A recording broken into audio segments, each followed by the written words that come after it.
സൗഭദ്ര ആയുർവേദ ആശുപത്രിയുടെ ഗൃഹവൈദ്യ പാഠ അറിവുകൾ എന്ന് പറഞ്ഞാൽ ആരോഗ്യത്തിൻ്റെ വീട്ടറിവുകൾ എന്ന വിഷയത്തെക്കുറിച്ചുള്ള നല്ല ചിന്തകളും നല്ല അറിവുകളുമാണ് കഴിഞ്ഞ കുറേ വർഷങ്ങളായി പങ്കുവെച്ചുകൊണ്ടിരിക്കുക. ഇതുവരെ ഓൺലൈൻ ക്ലാസ്സുകളിലായിട്ട് ഒരു ആരോഗ്യപരമായ നല്ല അറിവുകളുടെ ഒരു ചിത്രം ആരും നൽകിയിട്ടില്ല. അതുകൊണ്ട് തന്നെ ഓരോ വിഷയത്തെ ആസ്പദമാക്കിയിട്ടുള്ള നല്ല ചിന്തകളും നല്ല അറിവുകളുമാണ് ഞാൻ ഇവിടെ പങ്കുവെച്ചുകൊണ്ടിരിക്കുന്നത്. എൻ്റെ ഓൺലൈൻ ക്ലാസ്സിലും കുറേ ആളുകൾ പങ്കെടുക്കുന്നുണ്ട്. അവർക്കൊക്കെ വലിയ താല്പര്യമുള്ള ക്ലാസ്സുകളായതുകൊണ്ടാണ് യൂട്യൂബിലൂടെ ഞാൻ ഈ നല്ല അറിവുകൾ പങ്കുവയ്ക്കുക. നിങ്ങൾ കാണുകയും മനസ്സിലാക്കുകയും ജീവിതത്തിൽ പ്രാവർത്തികമാക്കുകയും മറ്റുള്ളവരിലേക്ക് ഷെയർ ചെയ്തും പങ്കുവെച്ചുമൊക്കെ ഈ അറിവുകൾ ധാരാളം ആളുകളുടെ ഇടയിലേക്ക് എത്തട്ടെ എന്ന് ഞാൻ ആഗ്രഹിക്കുകയും ആശംസിക്കുകയും ചെയ്യുന്നു. ഇന്ന് രക്തദൂഷ്യവും അതിൻ്റെ പരിണിത ഫലങ്ങളുമാണ് ഞാൻ നൽകുന്ന നല്ല ചിന്തകൾ. രക്തദൂഷ്യവും അതിൻ്റെ പരിണിത ഫലങ്ങളും. രക്തദൂഷ്യങ്ങൾ ഉണ്ടാവാനുള്ള കുറേ കാരണങ്ങളുണ്ട്. പുകവലി, മദ്യപാനം, മയക്കുമരുന്ന്, പുകയില കൊണ്ടുള്ള മുറുക്ക്, കടുത്ത പ്രമേഹം, അമിത കൊളസ്ട്രോള്. കടുത്ത പ്രമേഹവും അമിത കൊളസ്ട്രോളും ഒക്കെ ജീവിതശൈലി കൊണ്ട് വരുമ്പോൾ, മറ്റത് പുകവലി, മദ്യപാനം, മയക്കുമരുന്ന്, പുകയില, മുറുക്കൊക്കെ നമ്മുടെ നാം മാത്രം മെനഞ്ഞുണ്ടാക്കിയെടുക്കുന്ന രോഗം വരാനുള്ള കാരണഹേതുക്കളായി മാറുന്നു. മറ്റത് രണ്ടും നമ്മുടെ ജീവിതശൈലിയുമായിട്ട് ബന്ധപ്പെട്ടതാണ്. എല്ലാത്തിനെയും നമുക്ക് പരിഹരിക്കാനുള്ള നല്ല മാർഗങ്ങൾ ഉണ്ട്. ആ അറിവുകളാണ് ഈ നിമിഷങ്ങളിലൂടെ ഞാൻ പങ്കുവയ്ക്കുക. അപ്പോൾ പുകവലി കൊണ്ട് നമുക്കുണ്ടാകുന്ന ദോഷം, നിക്കോട്ടിൻ്റെ അളവ് രക്തത്തിൽ അമിതമായി കൂടുകയും അത് ചിലപ്പോൾ കാൽ വിരലുകൾ പോലും മുറിച്ചു കളയേണ്ട അവസ്ഥയിലേക്ക് വരികയും ചെയ്യാം. ഈ ബുദ്ധിമുട്ടിലേക്ക് പ്രവേശിച്ച് കഴിയുമ്പോൾ ഓർക്കും, ഞാൻ ചെയ്യേണ്ടിയിരുന്നില്ല എന്ന് തോന്നും. അതിനേക്കാൾ നല്ലത് ചെയ്യാതിരിക്കാനുള്ള നല്ല ശ്രമമാണ് നമുക്ക് വേണ്ടത്. അപ്പം നമ്മുടെ ജീവിതത്തിൽ നിന്ന് പുകവലി വേണ്ട എന്ന ഒരു തീരുമാനമെടുക്കാൻ നമുക്ക് കഴിയണം. മറ്റൊന്ന് മദ്യപാനം. എല്ലാ ടെൻഷനും തീർക്കാനാണ് ഒരു മദ്യാസക്തി ഒരു യുവതലമുറയിലും പ്രായമുള്ളവരിലുമൊക്കെ ഉള്ളത്. ചിലപ്പോൾ ഒരുപക്ഷെ കുറേ കടങ്ങളുണ്ടാകാം. കടങ്ങൾ കുറയ്ക്കാനായിട്ട് മദ്യപാനം അതൊരു വഴിയാക്കി മാറ്റുന്നു. ഓരോ കുടുംബത്തിൻ്റെയും തകർച്ചകൾ പലപ്പോഴും കാണാനിടയായിട്ടുണ്ട്. എത്രയെത്ര പ്രതിസന്ധികളും പ്രയാസങ്ങളുമായിട്ടാണ് ആ വീടുകളിൽ കടന്നു പോകുന്നതെന്നറിയുമോ? പിതാവ് മദ്യപിച്ച് ഉന്മത്തനായി വീടുകളിൽ പ്രയാസങ്ങൾ ഉണ്ടാക്കുമ്പോൾ അവിടെ കുഞ്ഞുമക്കൾക്ക് പഠിക്കാനോ അവർക്ക് ഏകാഗ്രമായിരുന്ന് പഠിക്കാനോ കഴിയാത്ത അവസ്ഥ. ചീത്ത വാക്കുകളും തല്ലും ഏറും പിടുത്തവും വരുന്ന കുടുംബജീവിതങ്ങൾ. എത്ര കുടുംബങ്ങൾ തകർന്നു പോകുന്നു. ആ മദ്യപാനത്തിനെതിരെ നാം ഇന്ന് മദ്യപാന ബാറുകൾ ഏറെ തുടങ്ങി വരുമ്പോഴും നമ്മുടെ കുടുംബങ്ങളിൽ മദ്യപാനം വേണ്ട എന്ന ഒരു തീരുമാനമെടുക്കാനായിട്ട് നമുക്ക് കഴിയണം. ഈ മദ്യപാനം കൊണ്ടുണ്ടാകുന്ന പ്രശ്നമാണ് മദ്യപാനവും മയക്കുമരുന്നും.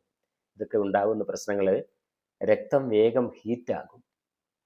അപ്പോൾ നമ്മൾ ഒരുപക്ഷെ പെട്ടെന്ന് മുൻപിൽ കാണുന്നവരോട് വളരെ പ്രതിഷേധാത്മകമായിട്ട് നമ്മൾ പെരുമാറാനും അവരോട് ബഹളം വെക്കാനും അവരെ തല്ലാനും അവരെ കത്തി കൊണ്ട് കുത്താനും അടിക്കാനും ഒക്കെയുള്ള പ്രവണത ഉണ്ടാക്കിയെടുക്കുന്ന ഒന്നാണ് ഈ മദ്യപാനവും മയക്കുമരുന്നും ഒക്കെ.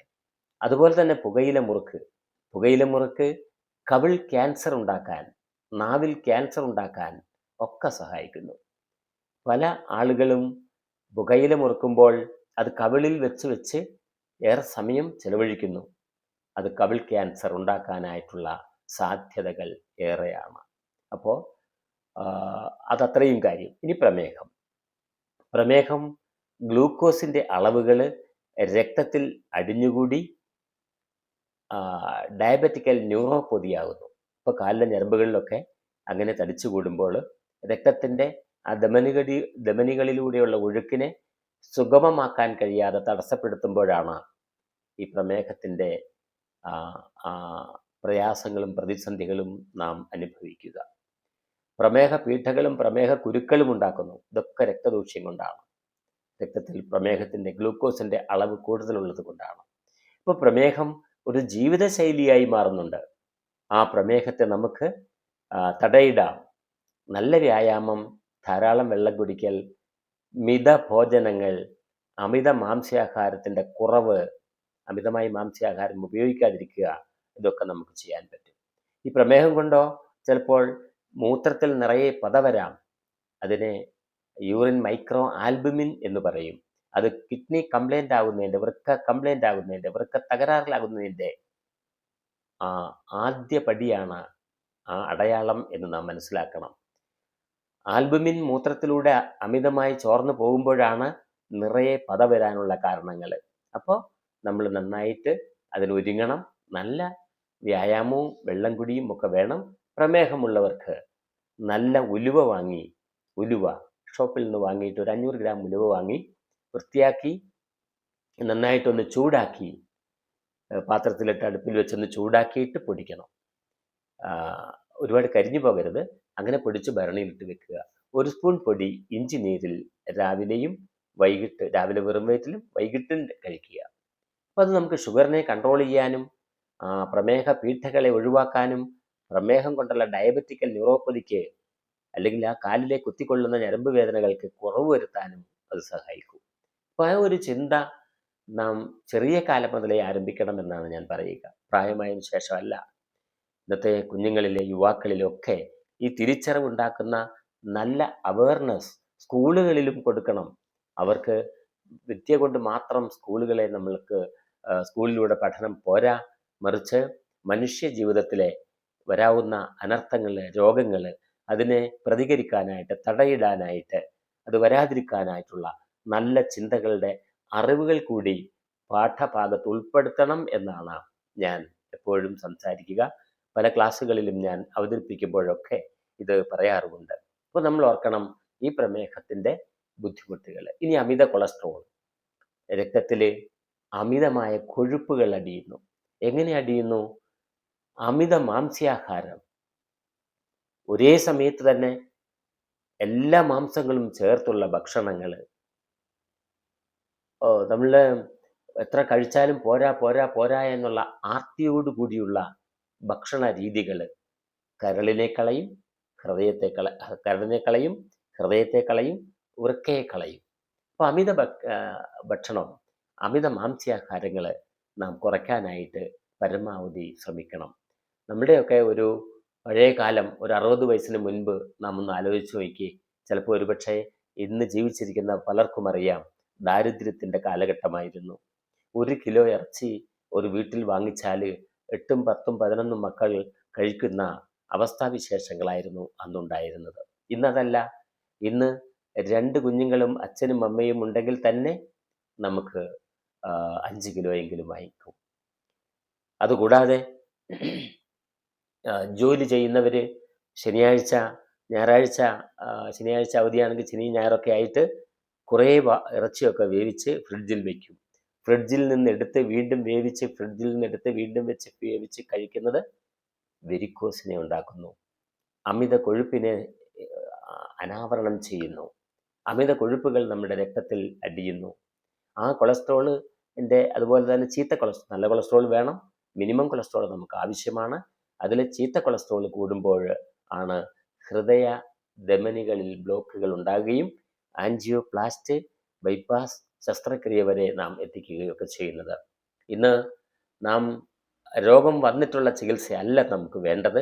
വരാതിരിക്കാനുള്ള നല്ല ചിന്തകളും അറിവുകളും നമ്മുടെ മനസ്സുകളിൽ നിക്ഷേപിക്കുകയും ആ നല്ല മൂല്യങ്ങൾ ജീവിതത്തിൽ പ്രാവർത്തികമാക്കുകയും ചെയ്യുമ്പോഴാണ് നാം രോഗമില്ലാത്തൊരവസ്ഥയിലൂടെ കടന്നു പോകുന്നത്. ഇന്ന് എല്ലാ ആതുരാലയങ്ങൾ എന്ന് പറയാൻ നമുക്ക് കഴിയാത്ത വിധം ആശുപത്രികൾ വളർന്നു കഴിഞ്ഞിട്ടുണ്ട്. അവിടെ രോഗികൾക്ക് നല്ല ചികിത്സ കിട്ടാറുണ്ട്. പക്ഷെ അതിനത്ര അധികം പണവും നമുക്ക് ആവശ്യമായി വരുന്നു. ഇൻഷുറൻസ് പോലും ഇല്ലാത്തവർ പോലും ചിലപ്പോൾ ഒരുപക്ഷെ നമ്മൾ പൈസയ്ക്ക് വേണ്ടി ബുദ്ധിമുട്ടാറുണ്ട്, വിഷമിക്കാറുണ്ട്, പ്രയാസപ്പെടാറുണ്ട്. ഈ കാലഘട്ടത്തിൽ ഇന്ന് ഒരു കച്ചവട കേന്ദ്രമായി മാറുന്ന ആശുപത്രികളും നമുക്കുണ്ട് എന്ന് നാം മറക്കരുത്. കാരണം ഏറ്റവും കൂടുതൽ മിഷനറികൾ ചലിക്കണം. ആ മിഷനറികളിലൂടെ ആ രോഗത്തെ കണ്ടെത്താൻ മിഷനറികളൊക്കെ ആവശ്യമാണ്. പക്ഷേ ചിലപ്പോൾ നിസ്സാരം എന്ന് തോന്നുന്ന രോഗത്തിന് പോലും വലിയ വലിയ ചെലവേറിയ ചികിത്സാ രീതികൾ കൊണ്ട് നാം പ്രയാസപ്പെടുന്ന കാലഘട്ടമാണ് ഇന്നുള്ളത്. നമ്മുടെയൊക്കെ ചുറ്റും തീരെ പാവപ്പെട്ട ആളുകൾ, അല്ലെങ്കിൽ ട്രൈബൽസ്, ആദിവാസി അല്ലെങ്കിൽ അങ്ങനെയുള്ള മേഖലയിലുള്ള ആളുകളുണ്ട്. അവർ രാവിലെ മുതൽ പറമ്പിൽ നന്നായി അധ്വാനിക്കുകയും വെയിലത്ത് പണിയെടുക്കുകയും വയലിലെ അല്ലെങ്കിൽ മണ്ണും ചെളിയും ഒക്കെ അവർക്ക് ജീവിതത്തിൽ അവരതിനകത്തൊക്കെ കളിച്ചു വളരുന്നു. അവർക്കൊന്നും വലിയ കാര്യമായിട്ടുള്ള അസുഖമില്ല. കൊറോണയുടെ ഒരു സമയത്ത് നമുക്ക് കുറച്ച് ജലദോഷവും കഫക്കെട്ടും ഒന്നുമില്ലാതിരുന്നൊരു കാലമുണ്ട്. ഇന്ന് കുഞ്ഞുങ്ങൾ വീട്ടിൽ സ്കൂളിൽ ചെന്ന് കഴിഞ്ഞാൽ അവർ ജലദോഷവും കഫക്കെട്ടും വീട്ടിലേക്ക് കൊണ്ടുവന്ന് വീട്ടിലെല്ലാവർക്കും പകരുന്നു. അപ്പോൾ പകർച്ചവ്യാധികളുടെയൊക്കെ ഒരു കാലഘട്ടത്തിലാണ് നാം ഇന്ന് നിലകൊള്ളുന്നത് എന്ന കാര്യം മറക്കരുത്. അപ്പം കൊളസ്ട്രോള് അധികരിക്കാതിരിക്കാനായിട്ട് അമിത മാംസാഹാരത്തെ കുറയ്ക്കുക, വീണ്ടും വീണ്ടും വറുത്ത് പൊരിച്ച് കൂടുതൽ കഴിക്കാതിരിക്കുക, അമിത നെയ്യ്, എണ്ണ, കൊഴുപ്പ്, മെഴുക്കൊക്കെ ചേർത്തുള്ള ഭക്ഷണ രീതികൾ കുറയ്ക്കുക, എല്ലാം ലളിതമാക്കുകയും എല്ലാം നമ്മുടെ ജീവിതത്തിൽ ആവശ്യമാണ്. പക്ഷേ അതിന് നമ്മൾ ആർത്തിയും അഹങ്കാരവും കാണിക്കാതിരിക്കുകയും ചെയ്യുന്നത് രോഗത്തെ ഇല്ലാതാക്കാനായിട്ട് നമുക്ക് കഴിയും. അപ്പം അമിത പ്രമേഹത്തെ നമുക്ക് നിയന്ത്രിക്കണം, അമിത കൊളസ്ട്രോളിനെ നമുക്ക് നിയന്ത്രിക്കണം. അതുപോലെ തന്നെ നാം വരുത്തി വെക്കുന്ന പുകയിലയും മയക്കുമരുന്നും മദ്യപാനവും പുകവലിയും ഒക്കെ നമ്മുടെ ജീവിതത്തിൽ നിന്ന് ഇനിയെങ്കിലും മാറ്റാൻ നാം ശ്രമിക്കണം. പണ്ടത്തെ പോലത്തെ വലികളും ഒന്നും ഇപ്പോൾ കാണുന്നില്ല. ഇപ്പം എല്ലാവരും മയക്കുമരുന്നിൻ്റെ പിന്നാലെ പോയിക്കൊണ്ടിരിക്കുന്ന ഒരു കാലഘട്ടത്തിലാണ്. അപ്പം നമ്മുടെ കുഞ്ഞുങ്ങൾ വീട്ടിൽ വളരുമ്പോൾ മാതാപിതാക്കൾ അതുപയോഗിക്കുന്നതിൻ്റെ ബുദ്ധിമുട്ടുകളെക്കുറിച്ച്, ദോഷവശങ്ങളെക്കുറിച്ച് ആ കുഞ്ഞുങ്ങൾക്ക് പറഞ്ഞു കൊടുക്കുകയും ആ കുഞ്ഞുങ്ങളെ അതനുസരിച്ച് നാം നമ്മളുടെ ജീവിത രീതിയിലേക്ക് ആകർഷിച്ച് കൊണ്ടു നടക്കുകയും ഒക്കെയാണ് വേണ്ടത്. അല്ലാതെ നാം എപ്പോഴും നമ്മൾ ഇത് വീട്ടിൽ ഉപയോഗിക്കുകയും കുഞ്ഞുങ്ങളോട് കഴിക്കരുത്, ചെയ്യരുതെന്ന് പറയാനുള്ള അർഹത, യോഗ്യത നമുക്കില്ല. ഇന്ന് +1 +2 പഠിക്കുന്ന കുട്ടികളൊക്കെ തന്നെ അമിതമായി ഈ മയക്കുമരുന്നിൻ്റെ ഉപയോഗം ഉണ്ട് എന്ന് എനിക്ക് പലപ്പോഴും മനസ്സിലാക്കാൻ കഴിഞ്ഞിട്ടുണ്ട്. അവരുടെ മയക്കുമരുന്നും മദ്യപാനവും കൊണ്ട് പല വഴക്കുകളും അടിയും കുത്തും ബഹളവും ഒക്കെ ഉണ്ടാക്കുന്നതിൻ്റെ വീഡിയോ ദൃശ്യങ്ങൾ കാണുമ്പോൾ നാം ഞെട്ടിപ്പോകും. അത്രയധികം വലിയ ഗൗരവമേറിയ കുറ്റകൃത്യങ്ങളിലേക്ക് കുഞ്ഞുമക്കളെ കടത്തിവിടാനായിട്ട് കഴിയുന്ന ഒരു കാലഘട്ടത്തിലാണ് നമ്മൾ ഇന്നുള്ളത്. അപ്പം നമ്മുടെ ആ കുഞ്ഞുങ്ങളെ മാറ്റിയെടുക്കാൻ വേണ്ടിയിട്ട്, ആ കുഞ്ഞുങ്ങളെ നല്ല വഴിയിലേക്ക് തിരിച്ചു കൊണ്ടുവരാനായിട്ട്, നന്മയുടെ വഴിയിലേക്ക് അവരെ തിരിച്ചു കൊണ്ടുവരാനായിട്ട്, തെറ്റ് തെറ്റാണെന്നും ശരി ശരിയാണെന്നും അവരെ ബോധ്യപ്പെടുത്താൻ കഴിയുമ്പോൾ നമ്മൾ ചെയ്യുന്ന ആ ഒരു കുടുംബ ജീവിതത്തിന് പൂർണ്ണതയും ധന്യതയും ഉണ്ടാകും. ഇനി നാം കിഴാർനെല്ലി, നമുക്കിപ്പോൾ ഈ അമിത ആഹാരങ്ങൾ കൊണ്ട്, ഇന്നത്തെ ഭക്ഷണ രീതികൾ കൊണ്ട്, ഇന്നത്തെ ഫാസ്റ്റ് ഫുഡുകൾ കൊണ്ട്, ഇന്നത്തെ നമ്മുടെ വ്യായാമമില്ലായ്മകൾ കൊണ്ട്, വെള്ളം കുടിയുടെ അഭാവം കൊണ്ടൊക്കെ വരുന്ന ഫാറ്റി ലിവറിനെ കിഴാർനെല്ലി മതി. ഒരു ചെറിയ ചോട് പറിച്ച് കഴുകി അരകല്ലിൽ വെച്ചരച്ച് പാലിൽ ആഴ്ചയിൽ 1-2 പ്രാവശ്യം എല്ലാവരും കഴിക്കേണ്ട ഒരവസ്ഥയിലേക്ക് വന്നിരിക്കുകയാണ്. അപ്പോൾ നമ്മുടെ മുറ്റത്ത് 2 കിഴാർനെല്ലി വെച്ച് പിടിപ്പിക്കുക. അതിൻ്റെ വിത്തുകൾ വീഴും, അത് മുളയ്ക്കും, കുഞ്ഞു തൈ മതി. അതെല്ലാം ആഴ്ചയിൽ 2 ദിവസമെങ്കിലും രാത്രി കിടക്കാൻ നേരത്ത് കഴിച്ച് കിടക്കാനായിട്ട് നാം ശ്രമിക്കണം. അമിത രോഗത്തിലേക്ക്, അമിത പ്രമേഹത്തിലേക്ക് എത്തിക്കാതിരിക്കാനായിട്ട് സന്ധ്യ അസ്തമനത്തിന് മുൻപ് തന്നെ രാത്രി ഭക്ഷണം കഴിക്കുകയാണ് എങ്കിൽ ആ ഷുഗറിനെ, പ്രമേഹത്തിൽ നിന്ന് നമുക്ക് പിന്തിരിയാനായിട്ട്, അതുകൊണ്ട് നമ്മുടെ ജീവിതത്തിൽ ഒരു ബുദ്ധിമുട്ടുകൾ വരുത്താതിരിക്കാനായിട്ട് കഴിയും എന്ന് ഞാൻ വളരെ പ്രധാനമായിട്ട് പറയുന്നു. ഈ അമിതാഹാരത്തിൻ്റെയും വ്യായാമമില്ലായ്മയുടെയും നമ്മുടെ ജീവിതത്തിലെ ഭക്ഷണത്തിൽ ലാളിത്യമില്ലായ്മയുടെയും ഒക്കെ പ്രശ്നങ്ങൾ കൊണ്ട് കടന്നു കയറി വരുന്നവനാണ് ക്യാൻസർ.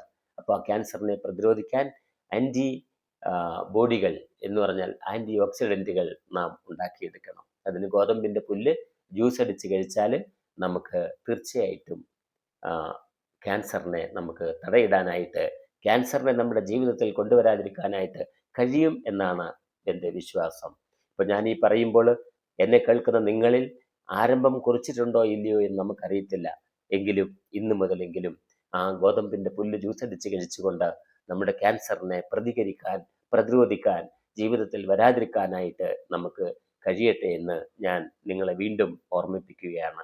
നമ്മളുടെയൊക്കെ ഓരോ ചിന്തകളിൽ, ഓരോ ദിവസങ്ങളിലും നമുക്ക് ആവശ്യമുള്ളത് ഇതാണ്. നാം ചിന്തിക്കേണ്ടത് ഇതാണ്: 10 ദിവസമോ 1 മാസമോ 10 മാസമോ 10 വർഷങ്ങളോ കട്ടിലിൽ കിടന്ന് നരകിച്ച് മരിക്കരുതേ എന്ന ചിന്ത നമുക്കുണ്ടാവണം. അപ്പോൾ അതിന് വേണ്ടിയിട്ട് നമുക്ക് ഒരുങ്ങണം. ആ ഒരുങ്ങണമെങ്കിൽ നമ്മുടെ ഭക്ഷണ രീതിയിൽ, ജീവിത രീതിയിൽ ലാളിത്യം നിർബന്ധമാണ്. ശരീരത്തിൻ്റെ വൃത്തിയും മനസ്സിൻ്റെ ശുദ്ധിയും ഒക്കെ നമുക്ക് രോഗങ്ങളെ ഇല്ലാതാക്കാനായിട്ട് കഴിയും. അങ്ങനെ നമുക്ക് ഓരോരുത്തർക്കും അത് കഴിയട്ടെ എന്ന് ഞാൻ ഈ അവസരം ആശംസിക്കുകയാണ്. അപ്പോൾ രക്തദൂഷ്യം ഉണ്ടാക്കുന്ന കാരണങ്ങളാണ് ഞാൻ പറഞ്ഞത്. ആ കാരണങ്ങൾ കൊണ്ടുണ്ടാകുന്ന പരിണത ഫലങ്ങളും ഈ അവസരത്തിൽ ഞാൻ സൂചിപ്പിക്കുകയുണ്ടായി. അതെല്ലാവരുടെയും ശ്രദ്ധയിൽ വെക്കുകയും ഇത് നിങ്ങൾ കേൾക്കുകയും വീടുകളിൽ ഈ ഒരു വീഡിയോ കുഞ്ഞുമക്കളെയൊക്കെ ചേർത്ത് പിടിച്ച് അവരെ കേൾപ്പിക്കുകയും ഒക്കെ ചെയ്യുമ്പോൾ അവർക്കും ഒരു മനസ്സിൻ്റെ മാറ്റം വരട്ടെ. നേരത്തെ കിടന്നുറങ്ങാനും അതികാലത്ത് എഴുന്നേറ്റ് ഈ പ്രകൃതിയോടുകൂടി, ഈശ്വര ചിന്തയോടുകൂടി, പ്രകൃതി ഈശ്വരനാണെന്ന് കരുതി, പ്രകൃതിയിലെ എല്ലാ ചലനങ്ങളും ഈശ്വര തുല്യമാണ് എന്ന് കരുതി, പള്ളിയിലും ഞാൻ മുൻപും സൂചിപ്പിച്ചിട്ടുണ്ട്, പള്ളിയിലും അമ്പലങ്ങളിലും മോസ്കുകളിലും ഒന്നുമല്ല ദൈവം ഇരിക്കുന്നത്. നമ്മുടെ പ്രകൃതിയോട് കൂടിയുണ്ട്, നമ്മുടെ മുറ്റത്തുണ്ട്, നമ്മുടെ കൂടെയുണ്ട്, നമ്മുടെ ഹൃദയത്തിലുണ്ടാവണം.